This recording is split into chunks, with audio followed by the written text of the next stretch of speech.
Hello and welcome to the Small Business Briefing Monday edition. My name is Brian Calley. I'm the CEO of the Small Business Association of Michigan. Hi everyone, Sarah Miller, Vice President of Marketing and Strategic Communications. Happy Halloween. We're going to say a quick welcome to a new strategic partner member, Culver. They became a member through SBAM strategic partnership with the Berry County Chamber of Commerce. And we're welcoming our new member on behalf of our sponsor, SBAM Energy Solutions. You can get a free energy assessment for your small business at sbam.org/energy. So let's dive into the show today. First up, the State Court Administrator's Office has proposed new landlord eviction rules. What are those?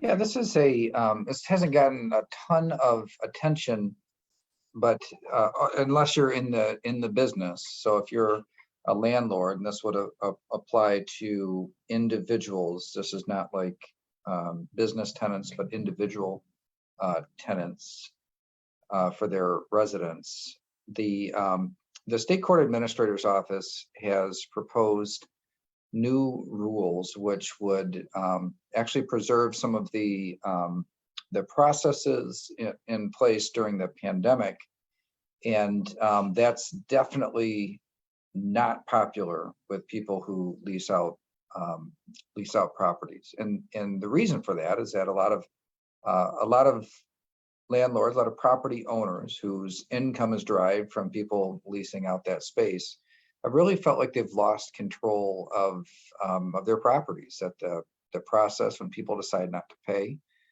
to make a change is already too slow. And so rather than things just reverting back to the old system, which is what I think most property owners would have desired to see, the State Court Administrator's Office has made some changes. So, or at least it's in public comment, but that public comment actually closes tomorrow. So I thought I'd just kind of run through. We didn't do a call to action on this because it's not, it's not wouldn't affect all businesses out there. It's more of an industry specific thing, but one that we just wanted to draw people's attention to is in case people wanted to engage in public comment. But the option for online pretrial hearings is essentially made permanent. So the pretrial, instead of having to go to a court as an individual that is looking to stay in a property and avoid eviction for non-payment, that they can get that done online. So in other words, it lowers the threshold for staying in a property when you're behind or not paying rent. Also only requires that a tenant give a landlord 48 hours notice if they want a jury trial. The concern here is that by not requiring a jury trial notice until the end, it really does delay the eventual eviction.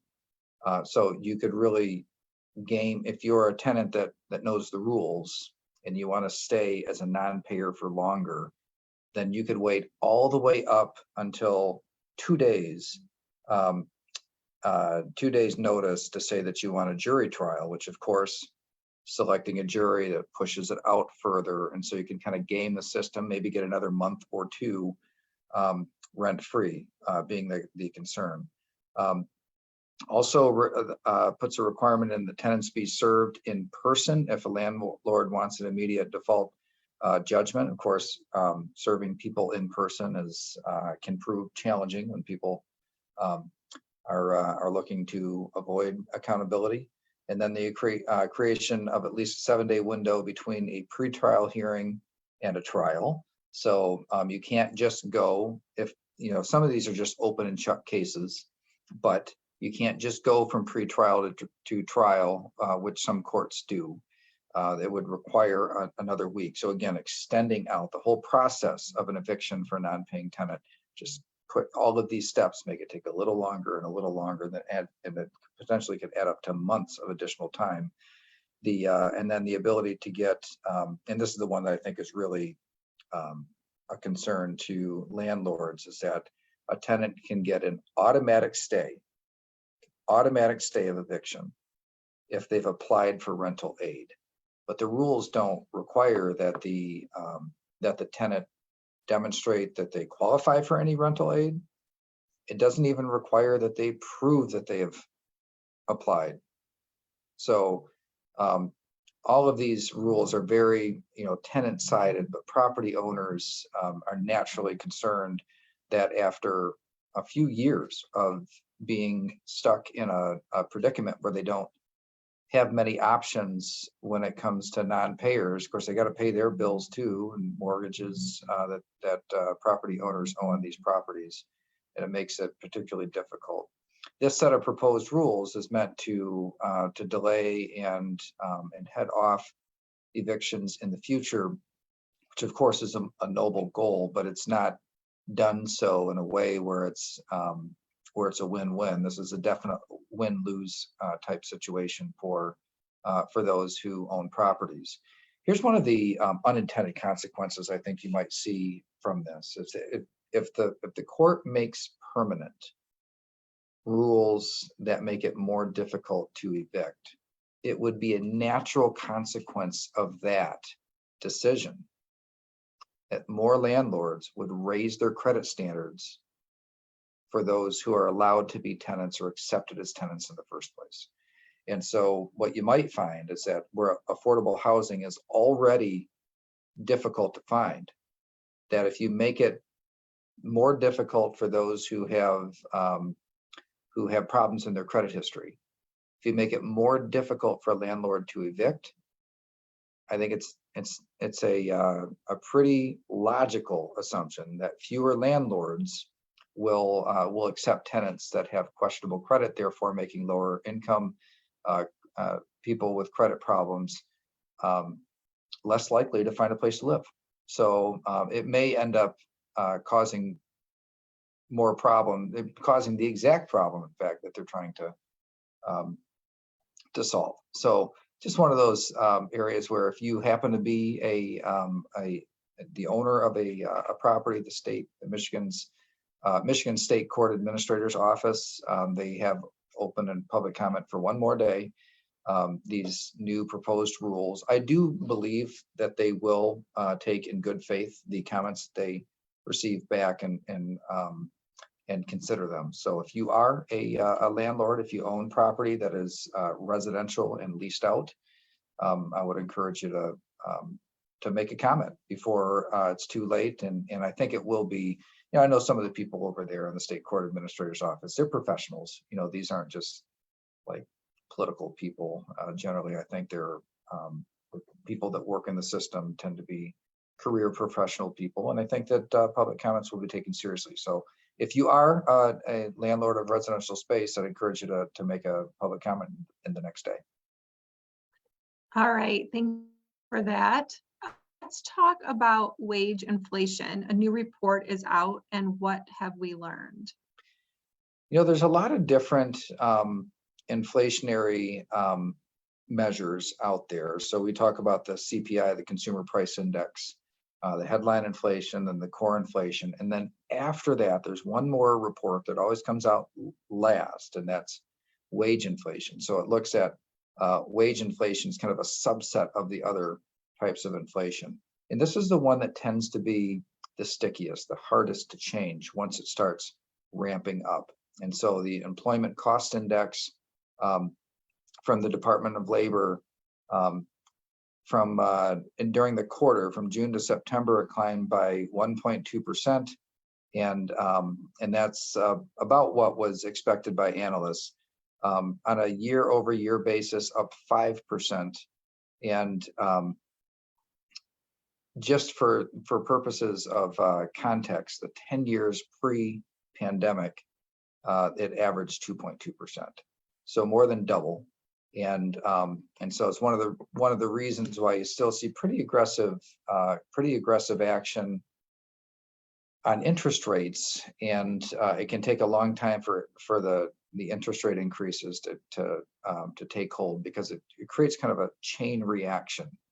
And so I saw a summary that I thought was pretty pretty solid as it kind of went through this chain reaction. So as interest rates increase, it becomes more expensive to borrow. Consumer spending on big ticket items and business investments and expansion slow down. Demand wanes, hiring slows, the labor market cools off, and as that happens, wage growth slows down to normal levels. So all of those things would have to happen, and we see, in fact, some of those things already happening. And so I remain convinced or confident that the changes in monetary policy will eventually have their desired effect, and you can see it kind of rippling its way through the system. But the quarterly wage index shows that it's not all the way through the system yet, still well over 2 times what we would consider to be normal in pre-pandemic times. And until that really reaches more normal levels, we're not going to see inflation cool down. All right, let's switch gears.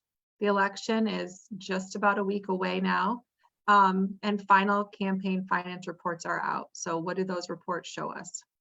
The final campaign finance reports were pretty interesting, in especially if you look at like the top of the ticket. So the top of the ticket, the lopsided nature in terms of so when I say top of the ticket, I'm talking about the statewide officers of governor, lieutenant governor, or governor, lieutenant governor being one line on the ballot, the attorney general, and the secretary of state.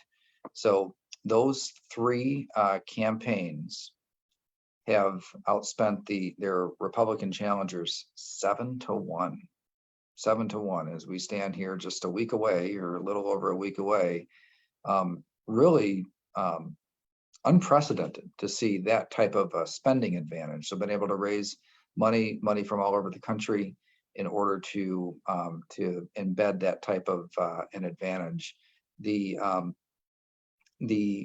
incumbents, the Democratic incumbents, and also like allied organizations like the Democratic Governors Association have spent just since August 2nd, $67.4 million. Those 3, $67.4 million. For comparison's sake, if you look at the 3 Republican challengers, they have spent a total of $9.3 million. 9.3 million. So 67 million, 67.4 compared to 9.3.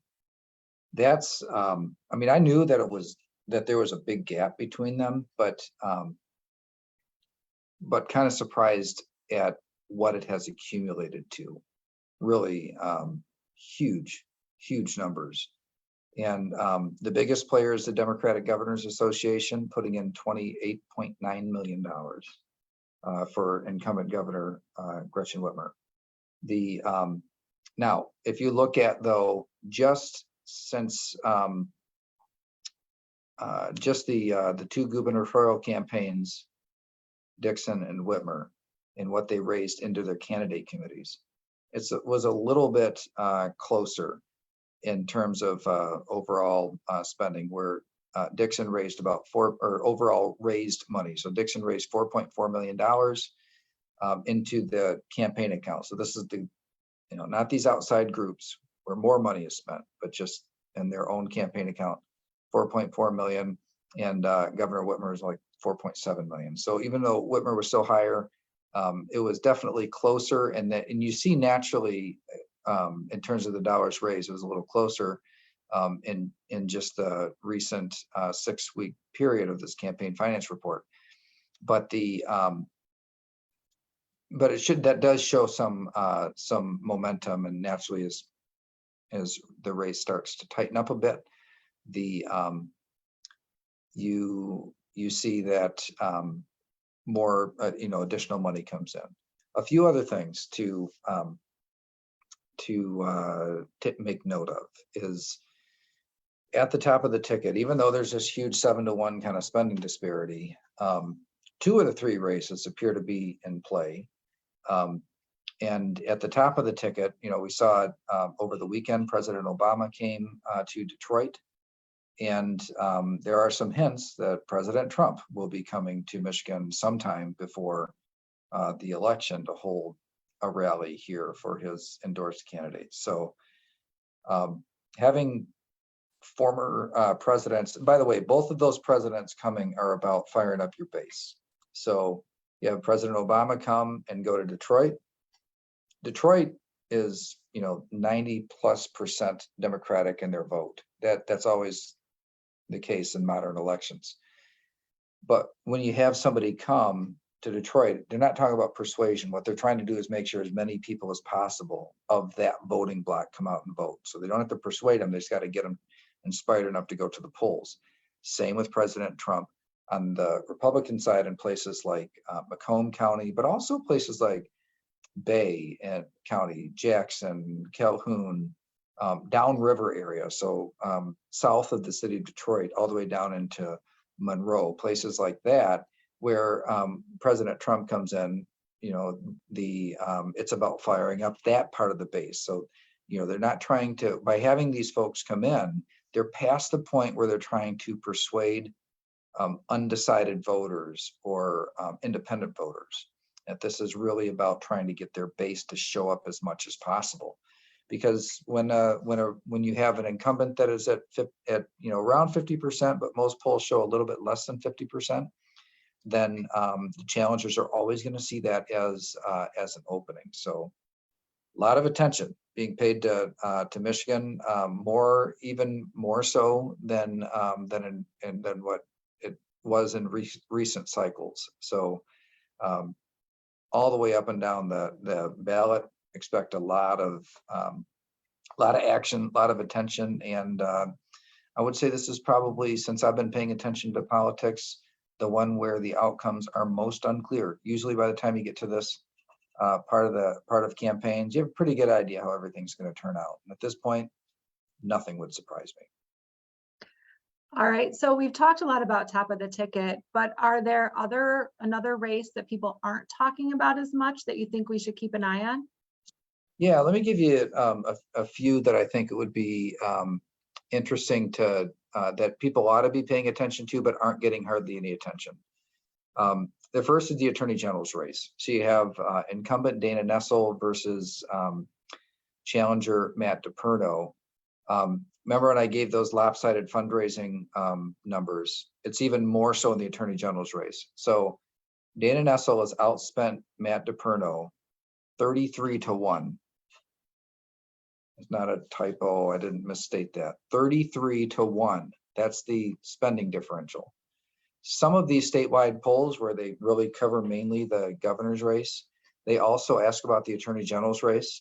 And that is razor thin, very, very close. Basically a tie, a statistical dead heat. That is one where the idea of being outspent 33-1 and still winning is highly unusual or unheard of. So that's one to keep an eye on. One where conventional wisdom, you'd think, wow, you got an incumbent, you got somebody with vastly superior resources, and yet still an extremely close race. Another one is a congressional seat. Actually, I'll mention two congressional seats. The on the west side, you've got the 3rd Congressional District. This is where you have two political newcomers that are running. John Gibbs being the Republican and Hillary Scholten being the Democrat, and a lot of resources, money pouring into that race. The Slotkin Barrett race in the center part of the state, that's what everybody's paying attention to. But the 3rd Congressional District in West Michigan, traditionally held by Republicans, the Democrats appear to have an edge there, but very close, and both sides really gunning for that. But maybe a bigger surprise than that is Calley Young. So this would be a seat that starts in Genesee County and makes its way up to Midland through Saginaw County. And that district, which would traditionally be considered a Democratic stronghold, looks very competitive as well. So those are three that haven't got as much attention.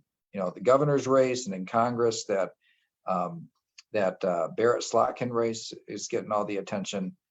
Two other congressional races and the attorney general race are two to take a closer look at. I'd be remiss though if I didn't say that one more statewide race, the Supreme Court, is one where SBAM actually does have endorsed candidates in, and that would be Justice Brian Zara, who is from a business standpoint is exactly what you'd want to see in terms of predictable textualists that has just a really strong record on the Supreme Court in upholding contracts and reading the law as it's written, not as anybody thinks that it should have been written, but actually how it is written. And then a newcomer, Paul Hudson, that's also running. Zara, as an incumbent, of course, has an edge, and so that's one to keep an eye on. But Zara Hudson being SBAM's recommended Supreme Court candidates. And of course, all of our endorsements are on our website, sbam.org. You can read, look at all the endorsements. You can read our voter guide. So if you're still undecided in some areas, please take a look at those that we have deemed pro small business as you're making your choices. And also, if you're a VIP or elite member, please make sure you're registered for the election recap with Brian, Zach Gorchow, and Emily Lawler next week, Thursday. So that's an exclusive event for SBAM's VIP and elite members next week, Thursday. Reach out to me if you need those details. So Brian, let's get into today's Data Monday report. All right, I've got 5 slides to share with you. And we're going to start, we talked a little bit about wage inflation. Now this is going back 10 years, personal income, and this is what we would call real wage. So wage wage growth less inflation overall. So you can see, you know, in just recent months here, it's actually where it's kind of leveled off. It's gone up a little bit, but just kind of staying up there even when adjusted. Here, I thought was a pretty interesting report or graph where we're looking at government transfer payments. So these would be government payments to people. So come in a lot of different forms, but think of it as kind of the general social welfare system. The percent of government income as of the total of all income, all individual or personal income, 17.32%. Now you see on this chart how much it really spiked up. There was a point when 33% of all income was from government payments, okay, during the pandemic. And so it's not really surprising, right, that we have a demand-fueled inflation problem today. So these government payments, or they're in economic world, they call them government transfer payments, have come down. They're not quite to the pre-pandemic level, about 1% higher than they started out the pandemic with, but starting to get more normal looking. So as we see that kind of trail down, we'd hope to see it settle at least as low as it was in pre-pandemic time. Just also for context, look at this over here. This section, where it was lower here, about 14%, then it shot up. This was the last recession. So this is the 2007, 8, 9 time period, and it took a few years, then it came back down, but it settled at a higher level. And this is one of the troubles that we have with when people say, "Where do all the workers go?"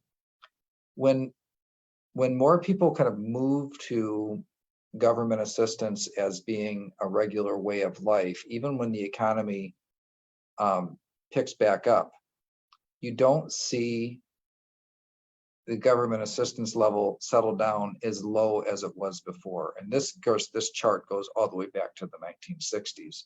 But if you were to look at each of these time periods, it goes up when there's recessionary times, and usually it'll come back down, but it doesn't come down as low as it was before the previous recession. And that's really a concern over time as we have these workforce shortages. People just get used to not being in the workforce. Now this is another one that what I think would kind of, I'd say in some ways it's a warning sign, but in other ways it might be an indication that people are going to be getting back in the workforce more in the future, and that's personal savings as a percent of personal income, of disposable income. So 3.1% is the savings rate. 3.1% of disposable income is being saved by Americans right now. There was a time when everything was closed down, when that was much higher. Back in 2020, especially, when savings was darn near a third of income. So that went down and spiked back up, and now it's come back down, but it's gone down lower now. Savings rate is lower than it was before. And there's a few things that are happening there. People running out of savings, but also inflation. So your savings is not growing, is not earning interest anywhere near as much as costs are going up. And so more disposable income would be eaten up by rising costs. This is another one too. I get this question where people will ask, how are small businesses doing? I'm the small business guy, and so just as though there's kind of a big open, across the board thing that you can say. And my answer is it depends on where you're at and what industry you're in. This here is showing just the ratio of purchases, services compared to purchases of goods. And it shows as this one goes down, it means that the proportionate amount that people are spending on goods is higher relative to what they're spending on services. It makes sense during the pandemic, right? So many services were stopped during the pandemic because of people not spending time directly with each other as much. Well, because services tend to be more in person than goods purchases, of course. So this chart shows that there is looks like a pretty significant and starting to look permanent 2 years later decline in the ratio of service purchases to goods purchases. And so I think that would track pretty well if you're to ask about confidence or how people are doing. Those in service industries tend to be thriving less or struggling more than those who aren't. And because it's Halloween, I wanted to share with you this was from Axios. They have such an interesting way of putting data or information out there. So, a bag of candy that you would imagine these bags and you're passing them out to trick-or-treaters.